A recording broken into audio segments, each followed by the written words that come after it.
Hello everyone, and welcome to our webinar on using Visual Data Prep in Unreal. We're going to be getting started in just about a minute.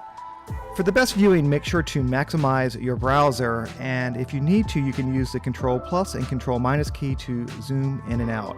Make sure to jump into the chat. We'll be in there taking questions throughout the presentation, and stay to the end where we'll be doing a live Q&A. Cheers everybody, see you soon.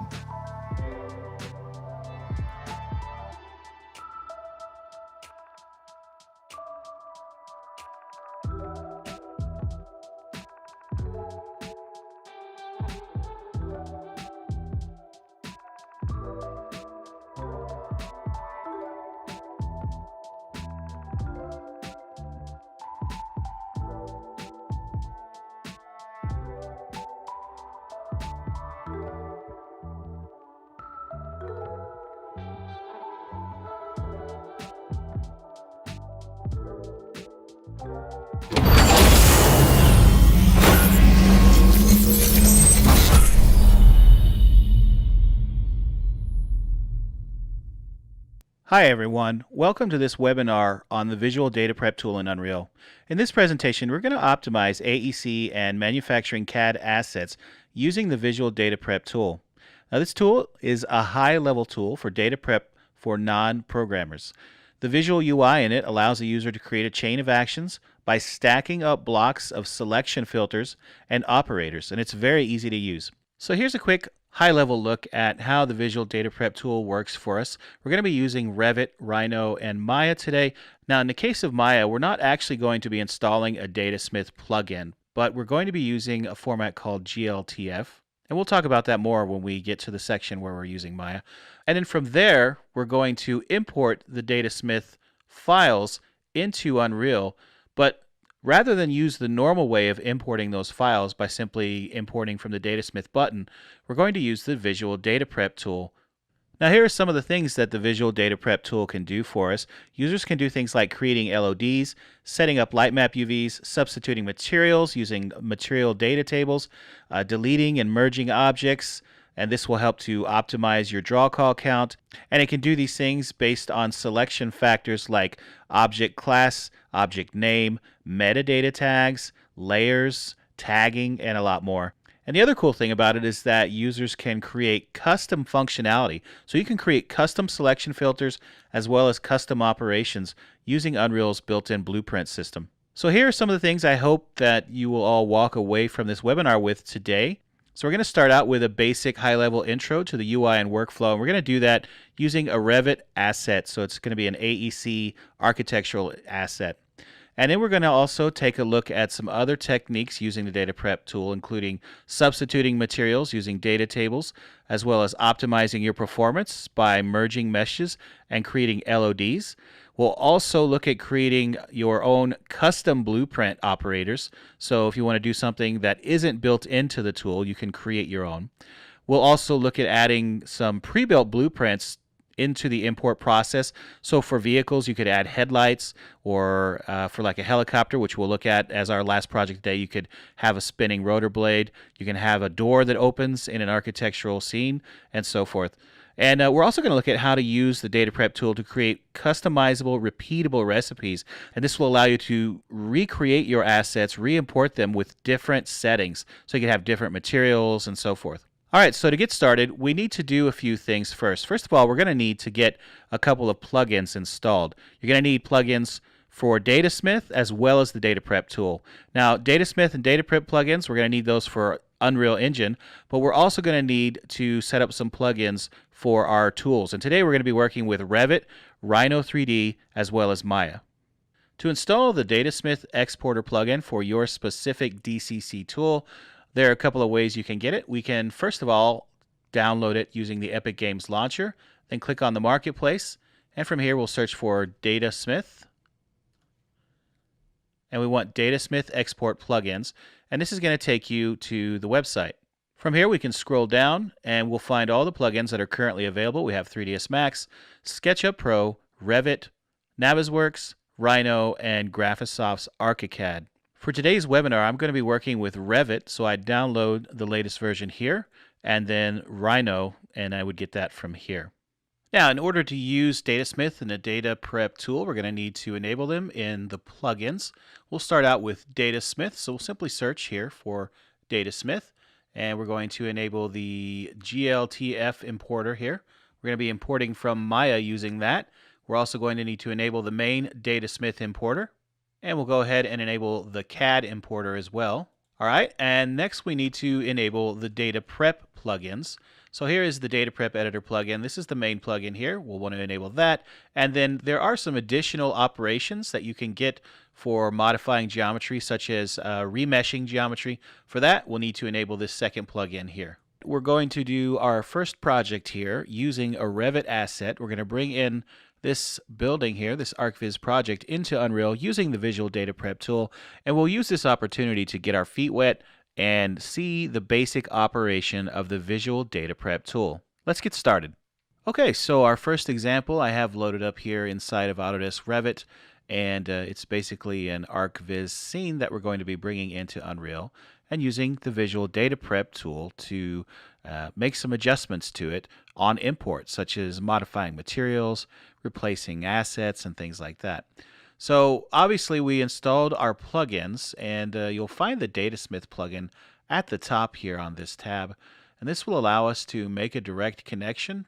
This plugin will allow us to make a direct connection into Unreal, but we're not going to be using that. Instead, we're going to be using this Export 3D View option here. But before we do, let's look at some things here that will help us when selecting the different assets or elements inside of Revit when we're inside of the Dataprep tool. So first of all, the Dataprep tool, if you recall, we can select things by all sorts of different means. We can select elements by layer name, by element name, as well as metadata tags and several other options. So let's select the wall over here, and looking on the properties panel, we can see we have a lot of metadata here that is already filled in for us. We have things like the area of the object and so forth. And then also, if we go to edit type, we've got a bunch of metadata in here, such as family type parameters down here that we can use, and we can select based on any of this information. Also, we can select using tags. And inside of Revit, if we go to the Manage tab and then click on the ID of the selection here, we'll get the ID of this particular element, and we can actually select by this using tags inside of Unreal, because this information will be added as a tag when we import.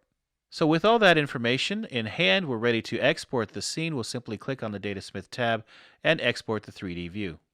Okay, so with our plugins installed, we're ready to begin working here. We're going to first need to create the Dataprep asset. The reason is we're not going to be using the normal Datasmith import process. Instead, we're going to be importing through the Dataprep tool. To do that, we need to right-click, and then we should find the Dataprep category here, assuming our plugins are fully installed, and then Dataprep asset. And now we can rename this to Dataprep ArcViz. So this is the Dataprep window. We have our usual toolbar along the top, along with some buttons that you may not be familiar with, and we'll explain those in a moment. Here below this, we have our content browser for the Dataprep workflow. So using Dataprep, we're going to be creating a temporary space, kind of a sandbox, where all of the assets we import will be stored as we're working on them. They won't be added to the project until we actually commit them to the project.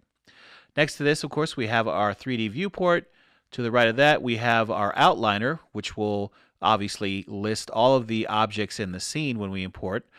Next to that, we have our inputs rollout and our output rollout, as well as a parameterization rollout. We'll explain what that is a little bit later. Now, before we go any further, let's go ahead and import the Revit scene into the Dataprep workflow. For that, we need to click this Add New Producer button here, and we'll choose Datasmith File Importer. And then, of course, we'll locate the exported Datasmith file from Revit. Now, under Output, we need to specify where we want to store this in our content browser, as well as the name of the level that the content will be saved to. The way the Dataprep tool works is that it's going to export the final asset into its own custom level, which you can then stream into any other level. Now that we've selected our Datasmith project, we need to go ahead and begin the import process by hitting the Import button. Okay, so now you can see these three areas have been populated. On the left here, this is what our content browser is going to look like when we commit everything to the project. In the middle, of course, we have our 3D scene. It brought in the cameras, the trees, the geometry, and if there were any lights in here, we could have brought lights in as well. And then, of course, on the right, we have our world outliner. This is showing the current state of the imported assets. You can see also that the execute and commit buttons are no longer grayed out. The execute button will be used when we're ready to begin running the different operations that we're going to be adding. And then the commit button is the final button we press. Once we're happy with everything, this will commit all of the changes to the actual project. So looking below, the next tab we have here, this is where we're going to find our selection filters as well as our operators. At the top, we have the selection filters. And you can see we have a lot of options here. We can filter by class, so we could specify this object is a class of whatever. We can also filter by bounding volume for large and small objects, triangle count, vertex count. Actor label is going to be what you see here in the world outliner. Then metadata value, as well as object name, actor layer, and actor tag. Now, after this, we have all of our different operations. I'm not going to list them all off. Obviously, there's quite a few. We will be working with some of them, though, so you'll see some of them in action. But you can see here we have things like adding tags to an asset, merging assets. We can set the metadata on an asset. We can flip faces. We can create LODs. We can create substitute materials, all sorts of stuff here. So let's go ahead and look at the workflow here. We're going to do just a few basic steps so you can get an idea of how easy it is to work with the tool. Now, a very common workflow here is going to be to substitute your materials. So for instance, I want to go ahead and substitute all of these wall materials with something inside of Unreal with one of the Unreal PBR shaders.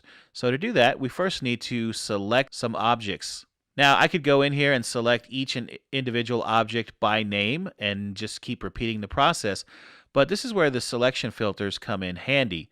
So what we're going to do is we're going to select by metadata first. So we'll go over here and select the metadata value node, and we'll drag that into the viewport. The viewport will allow us, much like a graph editor inside of Blueprint or the material editor, to drop nodes in, and those nodes will basically be connected from left to right. When you add a new node to the graph, you can rename it here, so you can see it says new action by pressing F2. So for this first action, we're going to just call this replace wall material. Now, we can see within our replace wall material, we have the node that we dragged in, filter by metadata. Now, the key that we're going to be filtering for is called element family. And this is the metadata key taken from Revit. From here, we're going to specify wall. So what this is meaning is that anything that contains the word wall in its element family metadata will be selected.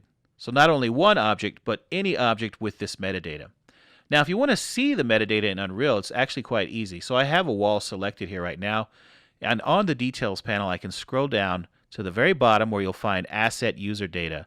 Opening this up will allow us to drill down until we find the Datasmith user data. And then we can open that up further. And then we're going to find all of the different metadata tags here. So, for instance, we're looking for element family. So if we scroll down, and there we go, element family. And this is basic wall. This means that this object will be selected, as well as any other object that has the word wall in it. So from here, we're going to substitute the material used by any of these objects that we have selected. Now, I can scroll down here, and you should find substitute material under on object, or you can simply search for the word material. And we'll drag substitute material into our replace wall material block. So this will allow us to search for a material with the name that we specify and then replace it with the one we want to replace it with. Let's go ahead and specify that one now using the drop down. I'm going to search for concrete. All right, and then we're going to change the material search here to concrete and then star. Star can be used as a wildcard. All right, and this is our first block added into our workflow. And if we want to execute this now to see what it looks like, we'll simply hit the execute button. All right, so now you can see that any of the objects in the scene that had the element family wall meta tag or metadata have had their materials replaced. Now, another thing we can do inside of the tool is to add collision. So collision comes in handy, obviously, if you're going to have the scene be interactive where a user can walk around inside of it. You don't want them to be able to walk through walls and so forth. So what we can do is we can add collision using, again, the metadata tag for the walls. So what we're going to do, and rather than create a new block, we're going to simply add a node here inside of our replace wall material, and we're going to search for collision, and we're going to use simple collision. So we'll just drag that in and we'll place it underneath the other node here, the substitute material node. We could even place it in the middle here. You can see as I mouse around, I can place it in different spots. Just keep in mind that all of these nodes down here are operating on whatever this filter is set to. Let's go ahead and execute this again, but keep in mind we don't have to execute every time we make a change. We could just keep building up our recipe here. All right, so the Dataprep tool has finished executing our instructions. If we go to our View Mode button here, we can change this to Player Collision, and we should see all of our collision detection in there. Another way to select objects, again, is by tags. So let's go ahead and drag a new selection filter here. We're going to be selecting actor tags. We'll drag that over to the right this time, and you can see that the circle lights up yellow, letting you know you're on a new step. So we're going to be filtering by a specific tag that came over from Revit. And that's the tag that is currently set on the floor. So if we select the floor, and then on the details panel, we can go up to the tags section, we should find the tags that were added there from Revit. And the tag we're going to use is the ID of that object. So I'm just going to right click and copy that, and then paste that into our filter by tag. So this is letting us know that we only want to select the object with this ID. And now we're going to again substitute the material, but rather than dragging it over from our box over here, we can actually copy and paste by simply holding down Control and then dragging it to a new step. This time we're going to change back to an asterisk for our wildcard, and then we'll change our material drop down to MI_decking. All right, so that's just another way of selecting objects. But you can see here we're basically only adding one material at a time. There's a much better way, and that is to use a material lookup table. But before we can use the material lookup table, we need to create one. So let's do that. To create a material lookup table in the content browser, we'll need to go to Miscellaneous and choose Data Table. From here, in the drop-down, we'll select Material Substitution Data Table, and then we'll call this M_lookup table.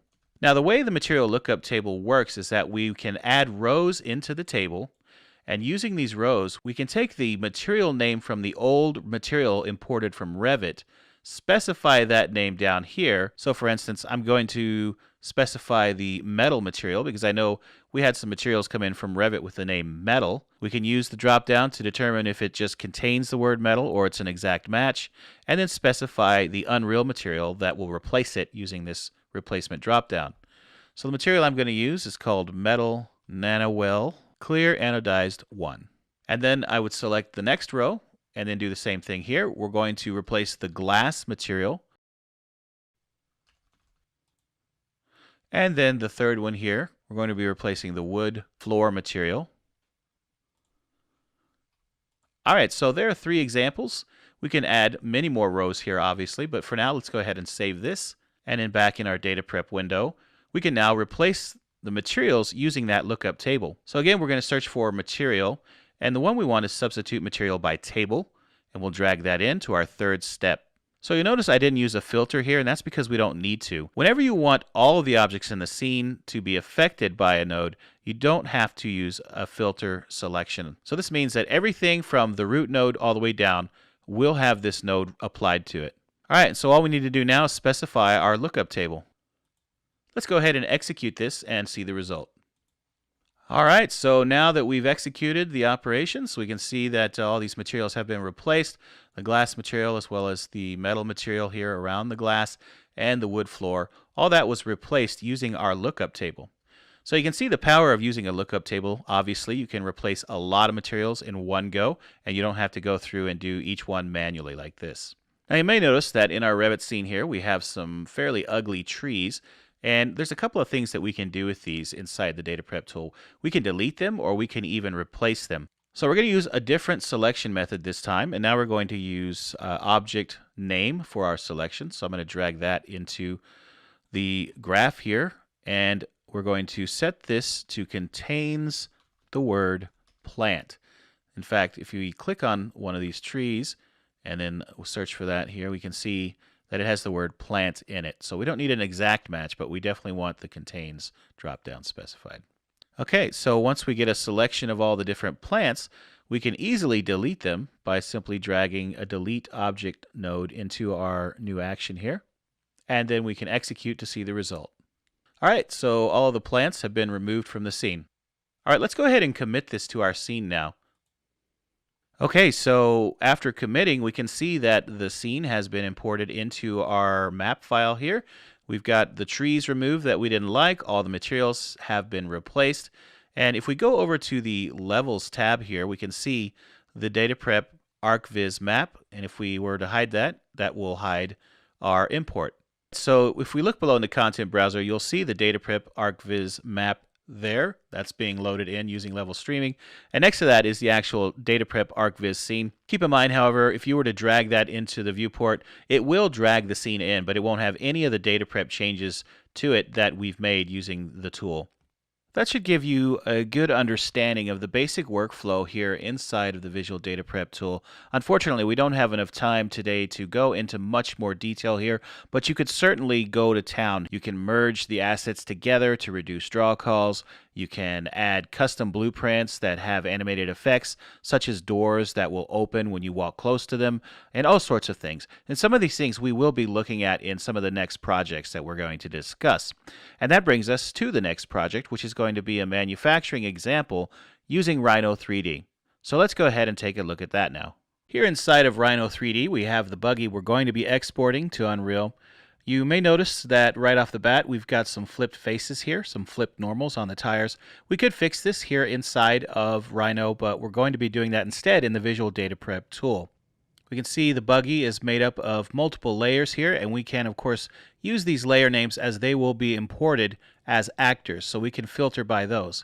Also, the layers themselves, as well as some of these objects in the scene, have materials applied to them. And these material names are important because inside of the Data Prep tool, we're going to be using a material lookup table again so that we can capture these material names and replace them with Unreal materials. Another option to us is metadata. So if we go to the properties page and select the car body and then go to the attribute user text section here, we can see I've added some metadata. So in this case, it's type body. If we select the glass here, we'll see the type is glass. Likewise, we've got the frame object here as type frame. And so we're going to be using all of the metadata. All of these objects have metadata on them. And I'm going to be using that metadata to optimize the model because right now it's actually pretty high on the mesh count. It's running around 600 meshes. So we're going to be merging all those meshes together using the metadata. And I'll show you how that's done inside the tool when we get there. One of the great things about Datasmith exporting from Rhino 3D is that it will export all types of geometry. So for instance, the tires here, if we go ahead and explode this, you can see that these are just patches basically. These are NURBS objects. Well, that's all we really need to look at here inside of Rhino. We've got the Datasmith plugin installed, so we'll go ahead and select all of the mesh objects in the scene and go to File, Export Selected. And we want to make sure that we have the Unreal Datasmith file format selected, and then we'll do an export, and we'll see you in Unreal. Here inside of Unreal, we're ready to import using the Visual Data Prep tool. So we're going to go into our content browser, and we'll create a new Data Prep asset.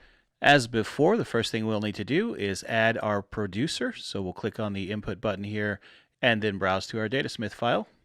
After this, we need to begin the import process.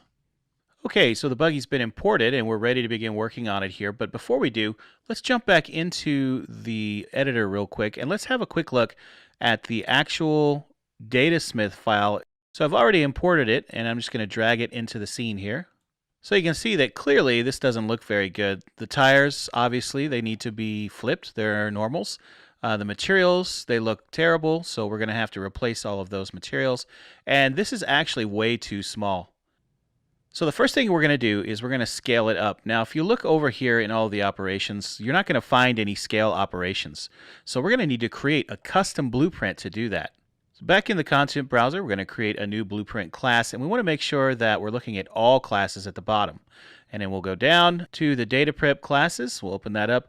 We have a couple of options. We can create a fetcher, and that's for filtering your selection.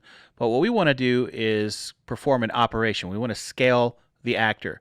So we'll go ahead and use Data Prep operation. And we'll call this BP scale actor. All right, so we have our scale actor blueprint up. We've got our event on execution, which begins at the beginning of the operation when this operation gets run. And then we're grabbing the context of our data prep. So that's all of the actors that will be selected. And the first thing we want to do is we want to loop through those actors. So we'll pull off of our output here, our execution flow, and we'll search for a loop for each. There we go. And we're going to plug the array of objects that are selected into the array input. So what we want to do now is set the actor scale. But to do that, we're going to need to get an element from the array. So we're going to be getting them one at a time since this is a loop. And we want to cast this as an actor. So we'll do cast to actor. Now that we know it's an actor, we can pull off of the as actor output and do a set actor scale. Of course, we want to make sure we come out of our loop and go into the cast to actor. And then we need to specify the scale amount. And for this, we're going to use a variable. So we'll add a new variable and make sure that it is public. And this way, we'll be able to see it in the Dataprep tool. And let's call this variable scale factor. And we're going to change the type to a floating point value. Now we can drag that in and then plug that into our scale 3D input there. And Unreal is smart enough to automatically convert that for us. And that's all we have to do. We can save and compile. Now, if we jump back over into our data prep, we should find it. Scrolling down under user defined, there's our BP scale actor. We can drag that in. So because we haven't selected any filters, this is going to apply to the entire thing. And let's go ahead and set our scale factor to a value of 2. So if we execute this now, we should see our car get a little bigger. There you go. All right, so the next step is going to be replacing the materials on the car, and we're going to use our lookup table. Under on object, we're going to substitute material by table, and then we'll choose our table. And we can execute that to see the result. All right, so there we go. We've got all the materials replaced, and it's been scaled up. Looks good. We still have some normals that need to be flipped, and I'd like to add some headlights and taillights to this. We'll go ahead and create a new blueprint class. In this case, we're going to make an actor and call it BP_headlights. Now, all we really need to do in our headlight actor here is spawn a light or two. So I'm going to go ahead and choose add component, and we'll search for light. We're going to drop in a rectangle light, and then we're going to add another one here. We're going to add a spotlight so we can get a nice effect. Now I'm also going to make a few tweaks here. We're going to change the intensity value as well as adjusting the source width and radius. And we might as well add a light profile to this. So if we go down to light profiles, I'm going to use one of the built-in profiles, complex IES, on this light.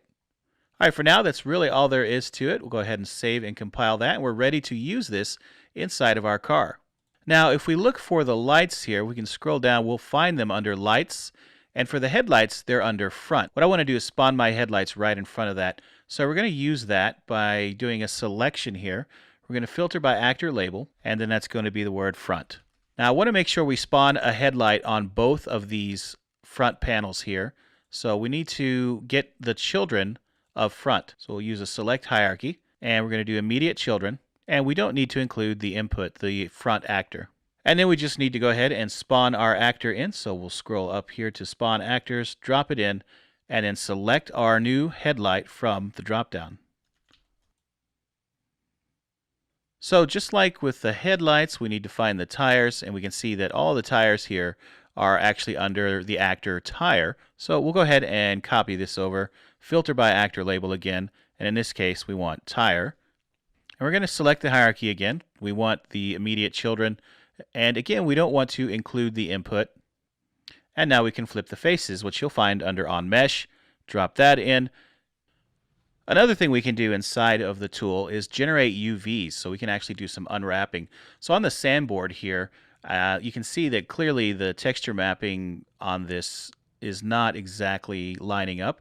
So what I want to do is create some new UVs that will make use of this material properly. So of course we'll need to select the sandboard, so we'll use a filter by actor label. So I'm going to select the sandboard in the outliner here, and I'm going to right click and copy the label and paste that into my input. Now we'll search for generate and grab that generate unwrapped UVs node there, drop it in, and we're going to set this to specific channel, and channel 0 is the one we want because that's our channel for all diffuse textures. And we're going to set the angle threshold to about 60, and that should do us.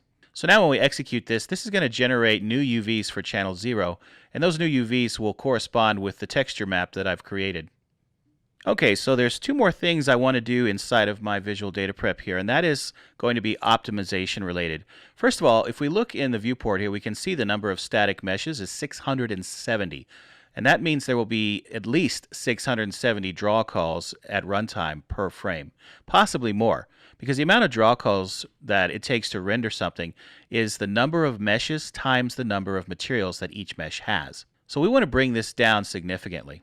And second of all, we're going to create LODs so that the mesh gets less complicated or less detailed as it gets further away from the screen. And this will help to optimize performance as well. So as far as merging our meshes together, we're going to use a two-step process. And this is where the metadata tags will come in handy. I want to merge everything that is related to the body into a single mesh, everything that is related to the frame in a single mesh. The wheels will each be their own mesh, and then all of the equipment will also be merged, leaving us with about 6 to 8 meshes total. Let's start with the body. We're going to use the selection filter that lets us select by metadata. So we're going to grab that, drag it in, and we'll set this to exact match as well. And in this case, we're looking for the metadata tag body. If you remember, this is one of the metadata tags we had set inside of Rhino. The key name was type. Now, what we're going to do here, instead of merging all of these together, we're going to actually tag it. We're going to add a tag. So if we search for add, we should see add tags, and we can drag that in. And what we want to do is add a new tag to all of these assets that are tagged with metadata body, and we're going to give it the tag car body. And so what we're going to do is we're going to merge everything together into a single piece using this tag. We'll go ahead and do another metadata search. So we'll filter by metadata value here. And in this case, we're looking for the metadata value of frame. Again, the key is type. And then we'll add a tag again to this. So we'll just copy that over, and it's going to be car body again. So let's just copy this whole thing now. And then for this one, we're going to change our metadata to suspension. Now from here, we can now merge all three of these together using that tag. So we'll filter by actor tag. The tag is car body, and then we're going to merge. The new static mesh we're going to create, we'll call that SM_car body, and we'll set the pivot point to 0. So of course we need to go through here and continue to merge objects together, get our static mesh count down as low as possible, and then the next step would be to add LODs. So let's do that now. So LODs, or level of detail, are pretty easy to do here inside of the tool. All we need to do again is get a selection. In this case, we're going to select by actor label, and we're going to look for tublar_edited. We'll of course need to grab the hierarchy of children below it, so we'll get select hierarchy, and we're going to go with all descendants this time, not just immediate children. And now we're ready for our LOD node, so we're going to grab set LOD under on mesh, drag that in, and then we can add our LODs in from here. We're going to use 4 LODs, so go ahead and hit the plus button here 4 times to add 4 of them. And now we need to specify the number of triangles we want the mesh reduced by, as well as the screen size, how big the mesh is on the screen before it will go down to the next LOD. So for this first one, we're going to leave it at a value of 1 for percent triangles. That means 100%. And we're going to change the screen size to 0.75 or 75%. The second one, we're going to do that one at 0.75 and then the screen size at 0.5. Then we'll go down to 0.5 or 50%, and the screen size in this case, we'll set that to 0.25. And then the last one, we're going to set that one to 0.1, and then the screen size, we're going to set that also to 0.1. All right, and that's all we really have to do here. We'll need to, of course, execute one more time. All right, so the execute is completed. Let's go ahead and have a look at those levels of detail. We'll go to our view mode button, choose level of detail colorization and mesh LOD colorization. And you can see right off the bat that the meshes are changing color based on the distance. So the closer we are, a mesh, I should say, the closer it is to the screen, it should look gray. But as it gets smaller on the screen, so if we move back here, the body should turn red. So that is the next level down. And then if we move back even further, it's going to go down to green. There we go. So it's even smaller. So this would be the next level down. That'd be about half the number of triangles. And then if we go even further, the last step is going to be blue. And that's going to be about 10% of the triangles in the mesh. So this will help at runtime improve your performance. All right, so that's all we're going to do in here. I've got another version of this that's already fully baked with all the different assets merged together and so forth. And I'm going to go ahead and load that up now rather than rebuild this whole thing from scratch. And then we'll go ahead and commit. All right, so I think we can see once we've committed the project to the scene how nice everything came out. And the materials look great, and the headlights and the taillights that we added, all looking fantastic. Not to mention, this is only 7 meshes. So we've got the body, then we've got the 4 tires, the sandboard, and that's about it. All right, so there's one last trick that we can use with the Dataprep tool, and that is to create recipes that can be reused to import a similar object, but to make minor tweaks to it, such as material changes and so forth. Now, the way we do this is by creating an instance of our Dataprep asset. So when we right-click on that, we can create an instance. Now, in order to populate our instance with options, we need to specify those parameters here inside of our Dataprep master. So first of all, let's say that we'd like to use a different material lookup table for a different version of the car. To do that, we simply right-click on this material data input and click on Link to Parameters, and this will give us the option to specify a new parameter. Now on the top right here, if we look under Parameterization, we can see our new material data lookup table input field here. And so now we can go through all of our different blocks here and find other inputs that we'd like to make available in our instance. So for instance, some more examples here that we could make use of. When we're generating LODs, we might want to go ahead and specify a different body file that we're using. So let's go ahead and link that to a parameter. So we'll call this one root actor name. And we might as well also add our scale factor as a parameter. Now in our instance, we can see that we have all these parameters available to us. First of all, we can choose a different input file. So let's go ahead and do that now. We'll use tubular edited 002, and we'll make sure to give it a different map name. Now we need to specify the different parameters we made available. So we'll choose a different lookup table this time for the materials. We need to specify the new root name, so that was tubular edited 002. And let's make this one slightly larger. From here, to run the process, all we have to do is right-click on our instance and choose Execute. All right, so now we can see our second version of the car has finished building and committing to the scene. You can see that it doesn't have equipment like the black one does. It doesn't have a sandboard, and it has a different material. So creating instances like this is a great way to create multiple different versions of similar assets that can use the same recipes. This is a huge time savings. Okay, I think they look great. So now that our buggies are fully imported from Rhino, let's go ahead and move on now to bringing an asset in from Maya with the Dataprep tool. In our final project for the day, we're going to look at how to bring this helicopter from Maya into Unreal using Visual Dataprep. And we're going to replace the materials, obviously, but we're also going to set it up so that we can make the rotor blades animate and rotate. But before we can do that, we're going to need a plugin for Maya. We're going to be exporting from Maya using GLTF, or GL transmission format. The plugin we'll need is at babylon.js.com, and from there, if you go to the documentation and then go to Extensions, Exporters, and then look for Maya, you'll be able to find the instructions for installing the Maya plugin. You'll have to go to GitHub under Releases and then locate the Maya plugin zip file for your version of Maya. But once that's installed, we can jump over to Maya and take a look. Before we export the helicopter to Unreal, we need to do a little setup here. And we want the blades to spin inside of Unreal when we import it. So to do that, we're going to need to select the blades here. And there are a couple of things that we could do to allow us to select them in Unreal. We could add metadata here inside of Unreal and select by metadata. We could put all the blade parts on a layer. Instead, I'm just going to go ahead and group them up. So let's go ahead and start by selecting all the parts here. And now let's go ahead and group these. And let's rename the group. And we'll find the Babylon plugin on the top of the menu bar here. Choose File Exporter.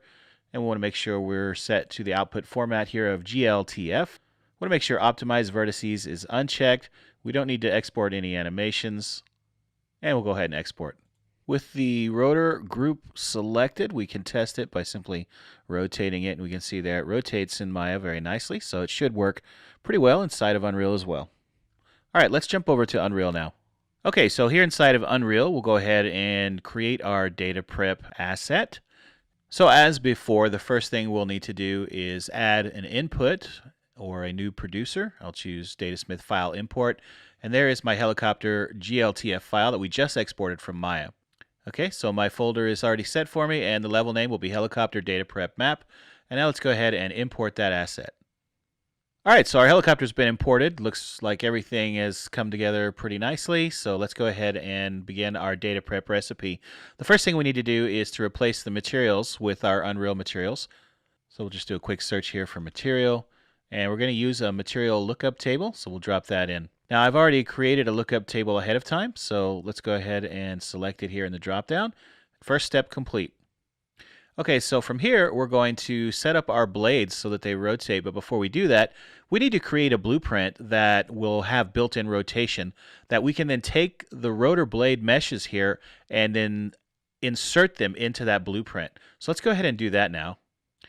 Back in the content browser, I'm going to create a new blueprint class, and this will be an actor, and we'll call this BP underscore rotor blades. All right, so inside of the actual rotor blades blueprint, we need to add a new component. In this case, we need a static mesh component. And this will allow us to insert any static mesh in here that we'd like to use. So for instance, if I go to the drop down here, I could pick this part here and insert it into that static mesh component. But we're going to leave it blank, and we're going to insert the static mesh from the Dataprep tool. So let's go ahead and clear that out. Now the next thing we need to do is we need to rotate this static mesh. And let's jump over to our event graph for that. So what we'll do is off of event tick, we're going to run a timeline. So let's go ahead and pull off of that and search for timeline. And using a timeline, we'll be able to create different animated effects. Let's go ahead and open the timeline up. And the first thing we need to do is add a channel that we can animate with. So we're going to add a floating point track, and we'll call this track blade rotation. And let's go ahead and set the length to about 10 seconds. And now we need to add our keyframes. So the timeline is a keyframe animated track. So if we shift click here on the left, we'll get our first keyframe, and then on the right, we'll get our second keyframe. We'll select the first one and set the time to 0, and the value we'll leave it 0 as well. And then the second one here, we're going to set the time to 10, and then we'll set the value to 360. So what we want to happen is we want the blades to go around in 360 degrees. So this will allow us to do that. Let's go ahead and zoom in on our animation here. You can see we have a nice linear curve here that will go from 0 to 360. Now one last thing we need to do in here before we close it down is to enable the looping option. This way it will continue to spin the blades. Otherwise it would just spin them one time and then stop. Now we're going to need a reference to the blade static mesh component, so we're going to grab that and then drop it in here. Let's go ahead and actually rename that static mesh component to blades. There we go.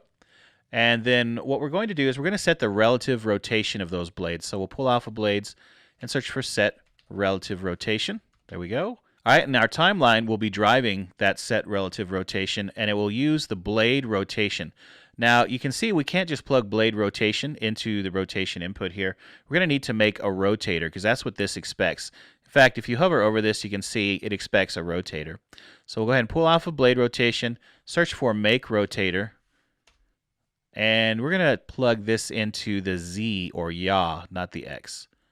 And then from here, we can actually control this rotation by adding a little speed variable that we can adjust. So let's go ahead and add a new variable here, and we'll call it speed. We need to make sure that it's public, and let's go ahead and change the type from Boolean to a floating point value. And then we'll drag speed into our graph. And then what we want to do is multiply this return value by the speed. So let's just go ahead and do a quick multiply. And searching for multiply will give you the scale rotator, so that's what we want.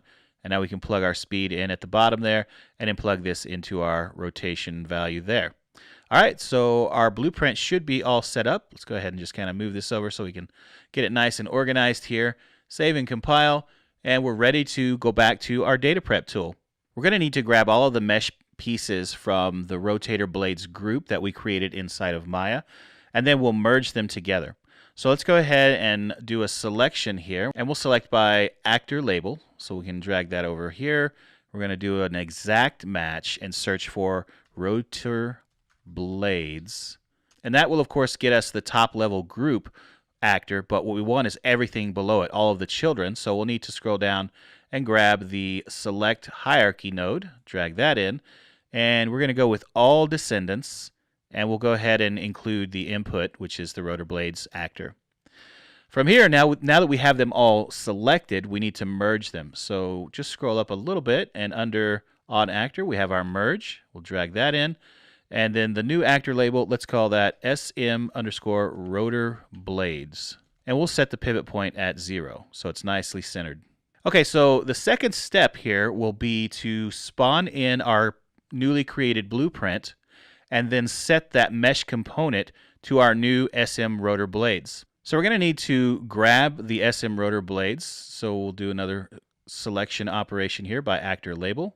And then rather than type it, I'll go ahead and just copy it so that we make sure we type it correctly and paste it in there. And then now that we have that new static mesh that we've created that has all the others merged into it, we can go ahead and spawn our blueprint. So we'll scroll down a little here under on actor again, spawn actor at location, and we're going to select our blueprint here. So I'll do a quick search for BP_blade rotor, and there we go, rotor blades. And then the final step on this action here is to set the mesh. So if we grab the set mesh operation and drag that in, we'll need to search for SM rotor blades. Now here's a little caveat to this. When you're importing this asset for the first time and running your Dataprep recipe, SM rotor blades won't exist yet, so you will not find it when you try to search for it. That's because this operation hasn't occurred yet. We actually need to create that mesh and then commit everything so that that mesh is actually spawned or created in our real content browser. Remember, the Dataprep window is just kind of a temporary location for all of these assets. They don't actually exist yet in our project. So you're going to have to run this twice in order for that to work.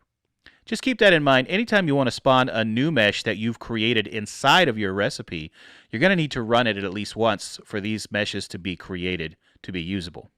Okay, and one last step here. We're going to delete the original rotor blades static mesh now that we have our blueprint-based static mesh.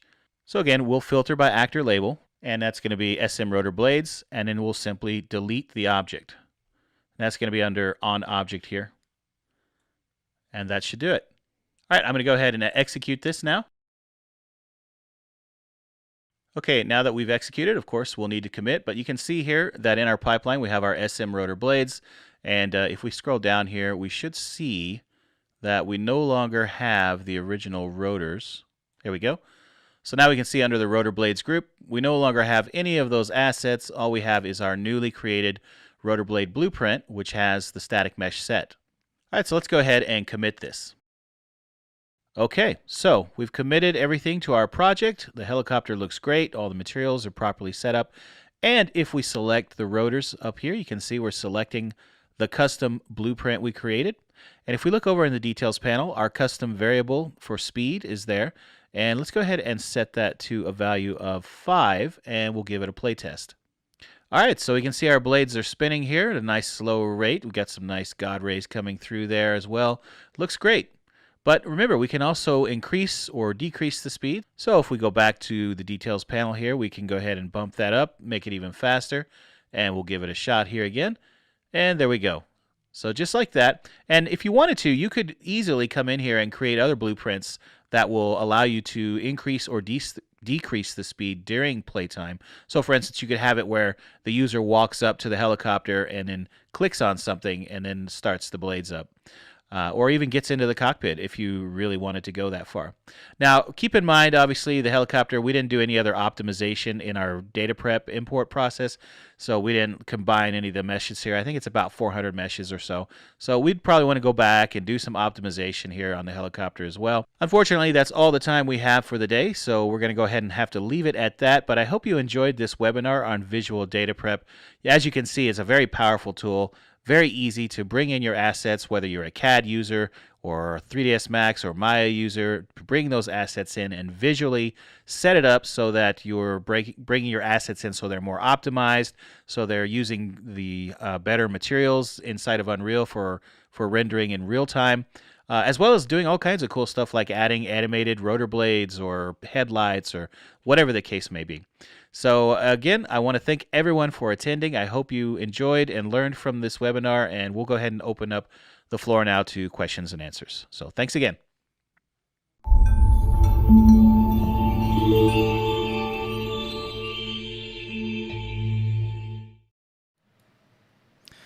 Awesome. Well, that was really super useful information, Matt. Thank you so much for working on this project. It was a lot of fun.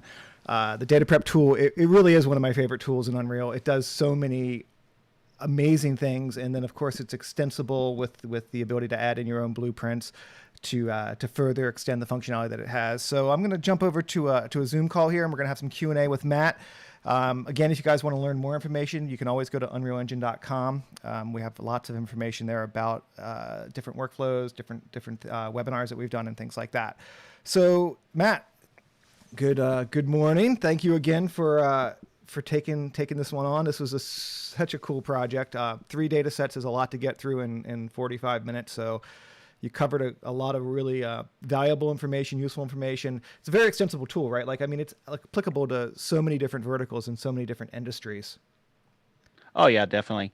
So yeah, thanks. I appreciate the compliments. It was definitely a challenge, but I enjoyed it. And the data prep tool is really amazing. Yeah, I mean, it can do a lot, and what it can't do, you can add a lot of custom functionality on your own using blueprints.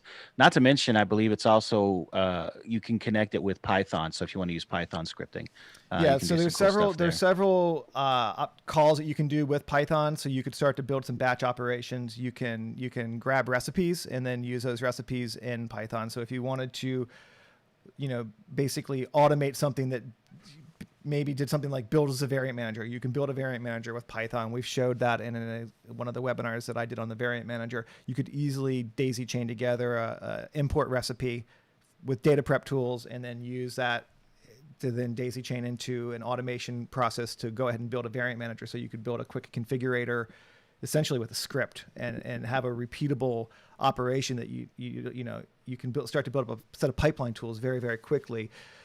Visually using that data prep tool, which is really the magic of it. It's really ideal for those rinse and repeat type situations where you're going to be doing the same thing over and over. But I use it even just for material assignments and the lookup tables. Like I'm always using the automotive material pack for almost anything that I do that's a manufacturing type project. So I normally have a pretty standard set of names that I use, and I have a lookup table that I just kind of bring in and use over and over again. So another thing that people asked about was, where do you get the plugins? So the plugins, if you didn't catch it in the beginning, those are part of Unreal Engine. You just need to go into the plugin manager and load those. There's a few of them that you're going to want to load up. And then to get plugins that go into your application like Revit or Rhino, you just go to our website and download the plugins. So for certain applications, Dataprep and Datasmith kind of go hand in hand, right? Like you have it for the Dataprep tool to work with the geometry, it has to come in via Datasmith, right?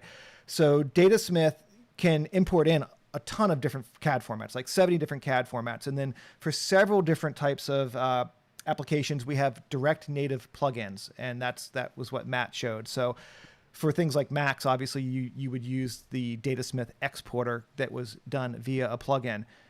It's worth noting that on the Mac side, there's also a modifier, a data prep modifier, that allows you to go in there inside of Max and specify, specific light channels or LODs or something like that. So there are some additional functionality added into the data prep workflow inside of 3D Max if you're looking for that.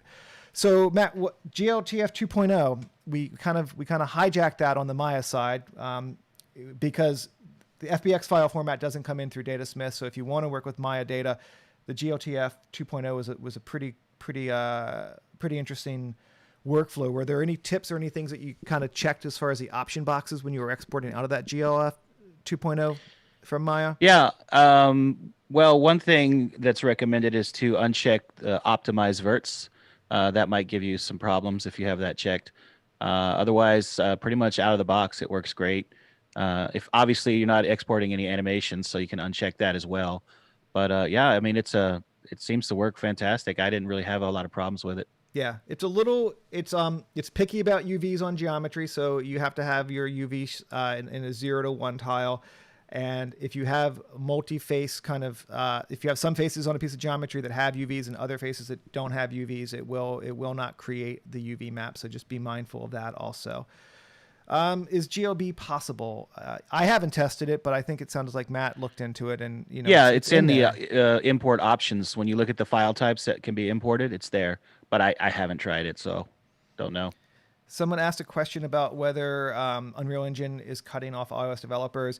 Currently, iOS developers are not being cut off. It's only Fortnite. They're two different entities. So Apple has obviously banned Fortnite, but iOS development currently is okay. It's open. It's an open case. So we'll see where it goes. But it's you're fine. You're fine if you're doing your own development on that. Can you merge at the tree level? So you did kind of go over a bit of different ways of filtering and combining, and you Yeah. can maybe talk a bit about that. Yeah, I mean, there's so many ways to select. Um, like I said, you can select by the actor label. You can select by the class of something. You can select by layers. You can select by metadata. Like, there's tons of ways to select. And then once you get to the, like the kind of the top level actor that you're trying to select, you can then use the select hierarchy node to select all of the children below it or just the immediate children. So you can get a whole lot of assets in that tree at one time. And then there you can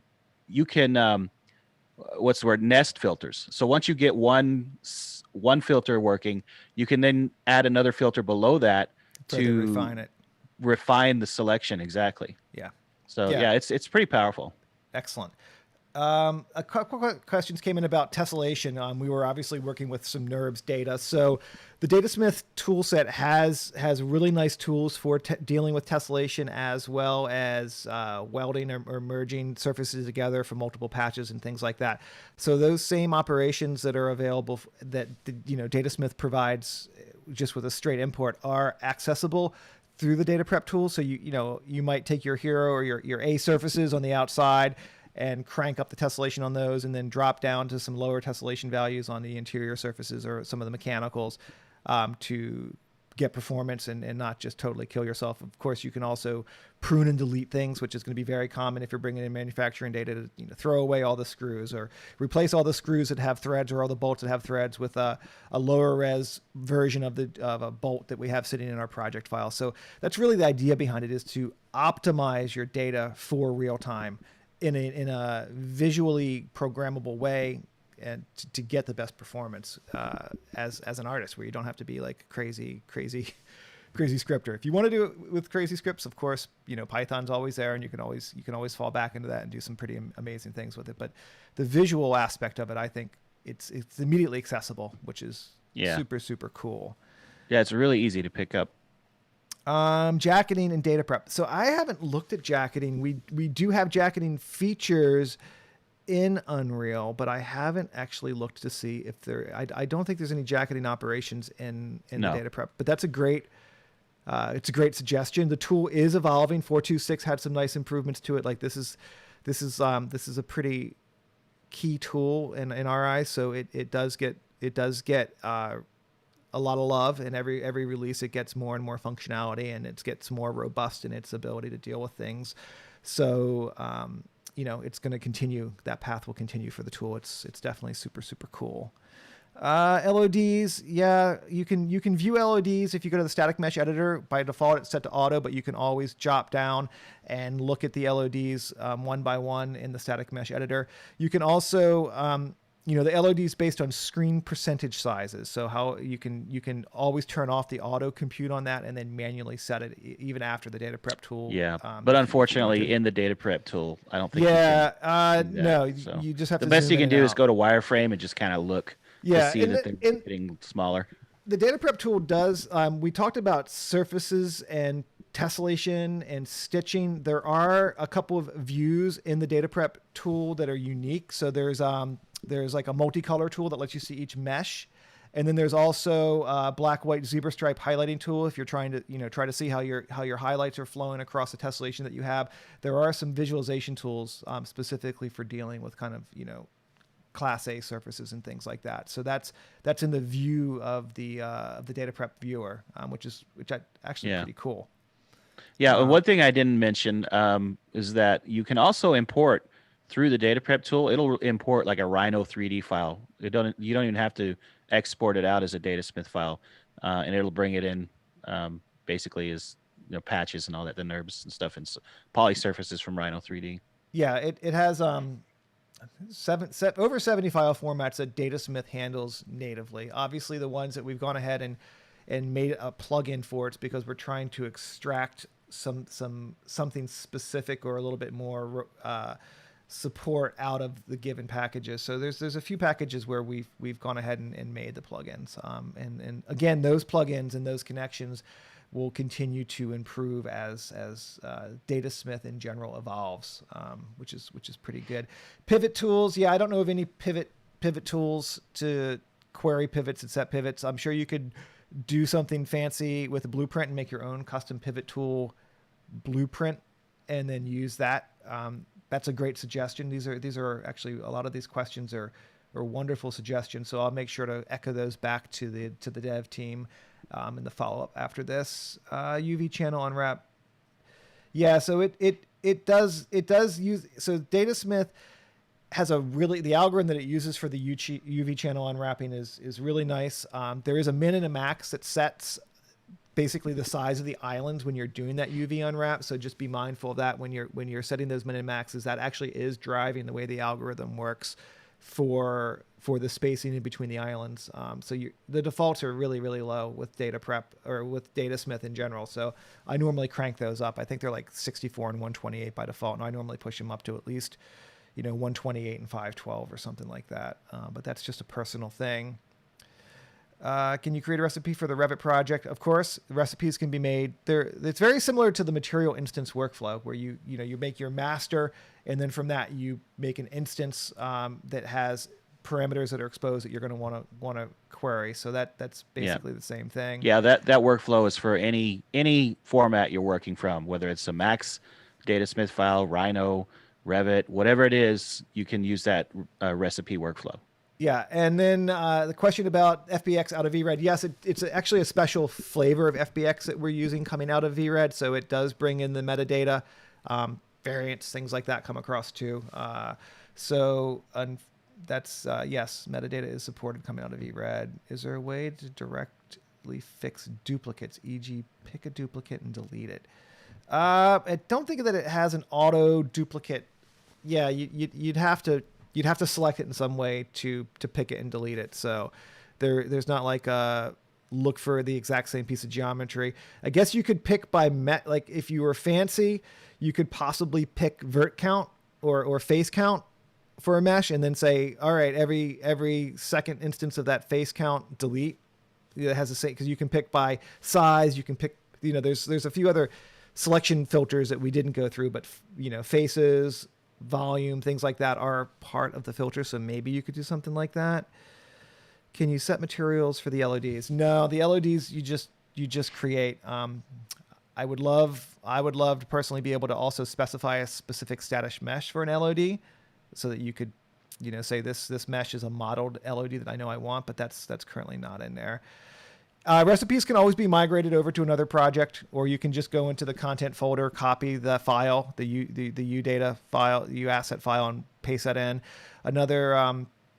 So recipes they can. There's a couple different ways where you can get recipes from one file to the next. So we're kind of at the top of the hour here. Matt, are there any questions that we didn't cover that you wanna jump into? No, I think you picked some of the good ones. We covered quite a few, so I'm good. Awesome. Well, thank you so much for your time, everybody. We really appreciate you spending it with us. The questions were amazing. Lots of great suggestions for the tools. Matt, Annie, thank you again so much for helping with these webinars. They're super fun to do. We have our next webinar coming up, which is actually, I think this is going to be one of the the highest attended webinars that we do this year. It's importing Twinmotion projects into Unreal Engine. So this is a new functionality that's been added. Obviously Twinmotion is a great entry point and the perfect tool for a lot of projects. But if you need to go beyond what Twinmotion does and you want to do something very bespoke or make a very custom experience, you now have the ability to take that starting off point that is your Twinmotion project and import that into Unreal Engine. So Martin and Sam are going to be doing this webinar. I've seen what they've been working on, and it's going to be a lovely webinar. So make sure you join us on February 3rd for that. And then, of course, if you want to learn more, you can always go to the online learning.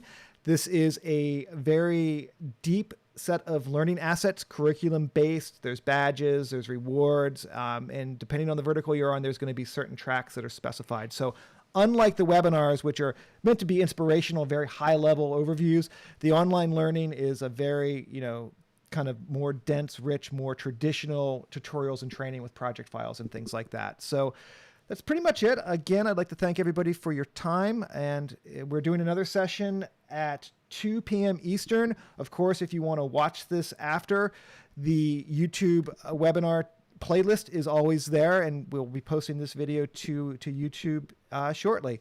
So again, please register for our webinars if you haven't already, so that you're in our database and you'll be kept in the loop as more come up. I think Annie probably just threw a link to register for the next webinar in the chat. All right, so that's it for the morning session. Thanks again, everybody. Cheers.